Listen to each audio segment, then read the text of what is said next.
Dr. K.H. Abdurrahman Wahid, atau yang akrab disapa Gus Dur, adalah tokoh Muslim Indonesia dan pemimpin politik yang menjadi Presiden Indonesia keempat dari tahun 1999 hingga 2001. Ia menggantikan Presiden B.J. Habibie setelah dipilih oleh Majelis Permusyawaratan Rakyat hasil pemilu 1999.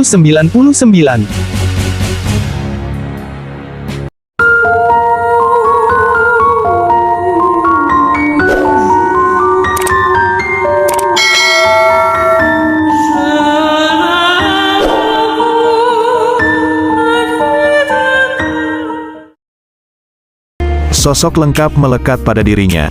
Beliau dikenal sebagai intelektual, aktivis, ulama, budayawan, politikus hingga pengamat bola. Puncak karirnya, ia menjadi presiden dari kalangan pesantren. Beliau menjadi Presiden Republik Indonesia keempat menggantikan B.J. Habibie.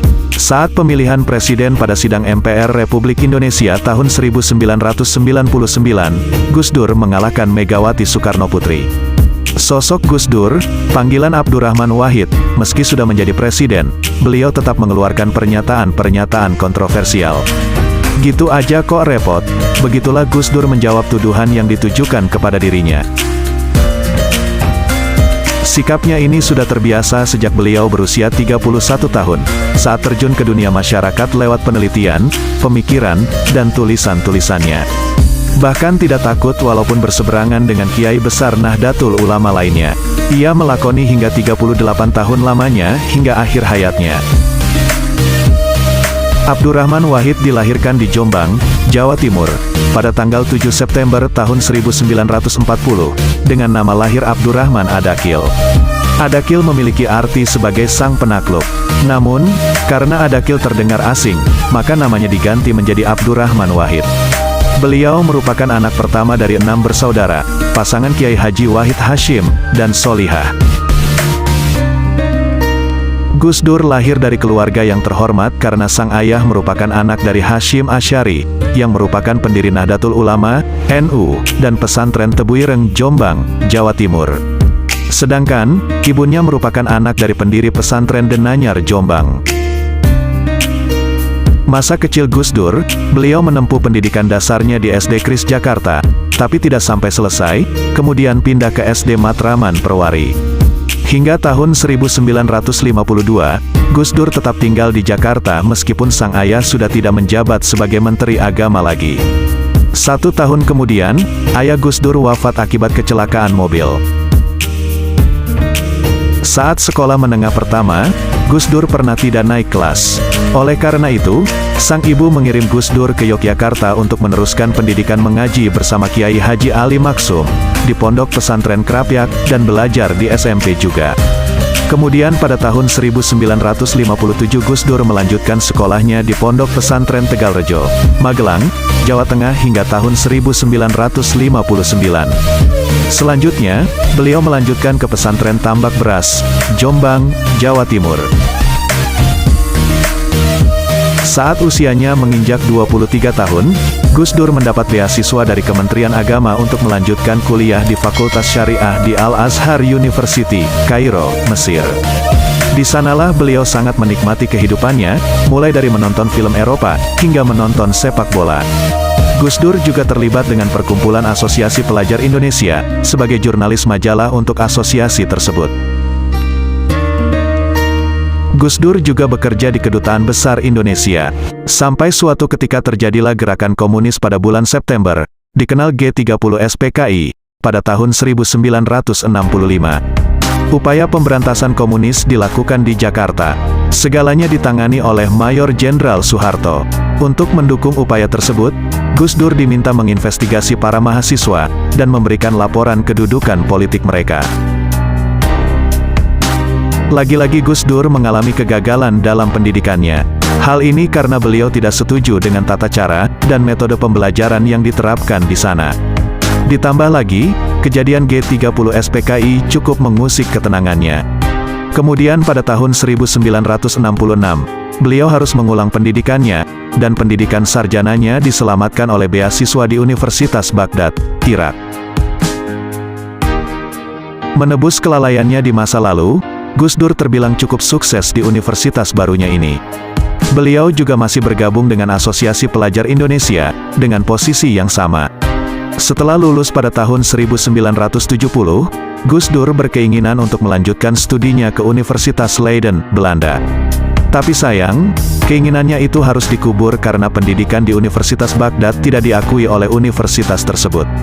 Akhirnya, sebelum kembali ke tanah air, Gus Dur pergi ke Jerman dan Prancis terlebih dahulu dan kembali ke Jakarta pada tahun 1971.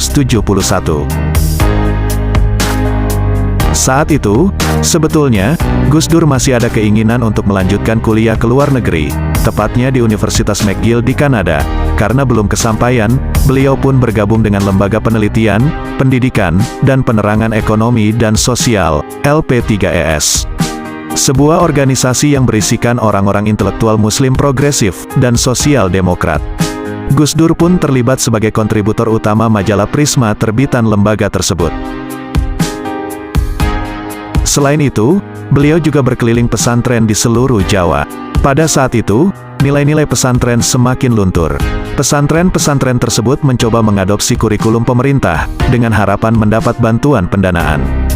Melihat kemiskinan yang melanda pesantren-pesantren tersebut, Gus Dur pun urung untuk melanjutkan pendidikan ke luar negeri, dan lebih fokus pada pengembangan pesantren. Gus Dur juga melanjutkan karirnya sebagai penulis dengan menulis artikel untuk majalah Tempo dan harian Kompas. Beliau dikenal sebagai pengamat sosial, dan sering diundang untuk mengisi seminar sehingga memaksanya untuk sering pulang pergi Jakarta Jombang. Meskipun tergolong sukses, Gus Dur merasa masih kurang memenuhi kehidupannya, sehingga beliau pun mencari pekerjaan tambahan, dengan menjual kacang dan mengantarkan es. Selanjutnya pada tahun 1974, Gus Dur menjabat sebagai Sekretaris Umum Pesantren Tebuireng hingga tahun 1980. Beliau juga pernah menjadi guru kitab di Al-Hikam. Beberapa tawaran untuk mengurus Nahdlatul Ulama menghampirinya. Namun, Gus Dur menolak karena ia ingin menjadi intelektual politik. Sampai akhirnya, sang kakek menawarkan posisi itu untuk ketiga kalinya, dan Gus Dur pun mengiyakan. Hal tersebut membuat Gus Dur kembali menetap di ibu kota Jakarta. Selanjutnya pada tahun 1980, Gus Dur menjabat sebagai Katib Awal PBNU hingga tahun 1984. Beliau naik jabatan sebagai Ketua Dewan Tanfis PBNU. Abdurrahman Wahid juga mendapat pengalaman politik pertamanya karena berkampanye untuk Partai Persatuan Pembangunan, P3, pada pemilihan umum legislatif tahun 1982. P3 adalah sebuah partai Islam yang dibentuk dari gabungan 4 himpunan Islam, termasuk NU. Karirnya bisa dibilang gemilang. Setahun kemudian Gus Dur sukses menduduki kursi Ketua PBNU, dan pada tahun 1989 akhirnya beliau sukses duduk di kursi MPR RI. Memasuki era reformasi 1998, banyak partai baru yang bermunculan, seperti Partai Amanat Nasional, PAN, bentukan Amin Rais dari tokoh Muhammadiyah. Pada waktu yang bersamaan, banyak orang NU yang meminta Gus Dur membentuk partai politik baru, dan dibentuklah Partai Kebangkitan Bangsa, PKB. Pada awal tahun berikutnya, PKB secara resmi menyatakan Gus Dur sebagai kandidat untuk pemilihan presiden. Kemudian pada tahun 1999, pemilu kembali dilaksanakan setelah B.J. Habibie turun dari kursi kepresidenan. Gus Dur terpilih sebagai presiden lewat sidang MPR RI. Gus Dur sebagai presiden dan Megawati Soekarnoputri sebagai wakilnya. Sebagai seorang presiden, Gus Dur memiliki cara-cara yang berbeda untuk menyikapi suatu masalah. Beliau melakukan pendekatan simpatik kepada GAM, Gerakan Aceh Merdeka, dan mengayomi etnis Tionghoa. Meskipun telah menjadi Presiden Indonesia, Gus Dur dikenal gemar melontarkan kalimat-kalimat kontroversial yang salah satunya menuding anggota MPR RI seperti anak TK. Akibat gaya dan sikapnya ini mengundang pro kontra di masyarakat.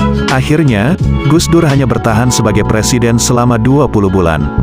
Lawan-lawan politiknya memanfaatkan kasus Brunei Gate dan Pulau Gate untuk melengsarkannya. Hubungannya dengan TNI juga kurang baik.